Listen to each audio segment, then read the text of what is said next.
નમસ્કાર, આપની સાથે હું આકાંક્ષા. તમે જોઈ રહ્યા છો રાજકોટ. અત્યારે ગુજરાતમાં બધી જગ્યાએ ભારે વરસાદની આગાહી કરવામાં આવી છે અને તેને પગલે અમદાવાદ, સુરત, નવસારી આ બધા જ વિસ્તારોમાં ભારે વરસાદ પણ પડી રહ્યો છે. નવસારીમાંથી તો સમાચાર આવ્યા કે કરંટ લાગવાથી 3 વ્યક્તિઓના મૃત્યુ થયા હતા. ઘણી બધી જગ્યાએ રેસ્ક્યુ કામગીરી પણ અત્યારે કરવામાં આવી રહી છે. પણ વિંડીના માધ્યમથી સમજીએ કે હવામાન વિભાગે અત્યારે 2 ઓગસ્ટ સુધીની જે આગાહી કરી છે તેમાં કયા જિલ્લામાં ભારે વરસાદ દેખાડી રહ્યા છે વિંડીમાં. તો આપણે આજનું 31 જુલાઈનું જોઈએ તો અત્યારે જે સુરત, નવસારી, વલસાડ, ભરૂચ, ખંભાત, નડિયાદ, અમદાવાદ, ગાંધીનગર, મહેસાણા એટલે કે દક્ષિણ ગુજરાત અને મધ્ય ગુજરાતના અમુક જિલ્લાઓ આ બધી જગ્યાએ ભારે વરસાદ દેખાડી રહ્યા છે.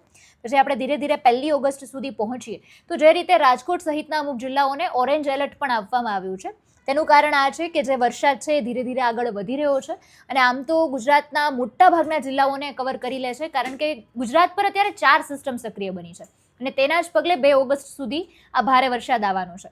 તો રાજકોટ છે, જેતપુર, જુનાગઢ આ બધી જગ્યાએ, મોરબી છે, સુરેન્દ્રનગર છે, આ બધી જગ્યાએ ભારે વરસાદ અત્યારે દેખાડી રહ્યા છે. અમરેલી છે, ગાંધીનગર, સાવરકુંડલા આ બધી જગ્યાએ પણ ભારે વરસાદ વિંડીમાં અત્યારે દેખાડી રહ્યા છે. એટલે ખાસ અત્યારે તંત્ર પણ એલર્ટ મોડમાં છે.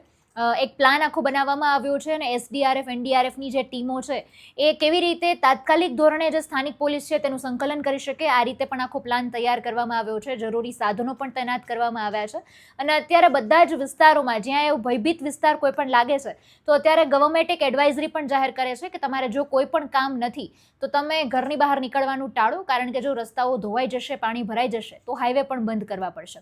નીચાણવાળા વિસ્તારોમાં રેસ્ક્યુ કામગીરી પણ શરૂ છે અને વિદ્યાર્થીઓને પણ ખાસ શાળા કોલેજમાં પણ અત્યારે રજા જાહેર કરી દેવામાં આવી છે.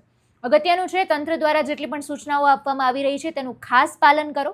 અત્યારે તમે કયા વિસ્તારમાં છો, કયા જિલ્લામાં છો ને ત્યાં કેટલો વરસાદ છે જરૂરથી અમને કમેન્ટમાં જણાવજો. ફરી મળીશું હવામાનના સમાચાર અને વરસાદની અપડેટ સાથે. જોતા રહો અવર રાજકોટ. નમસ્કાર.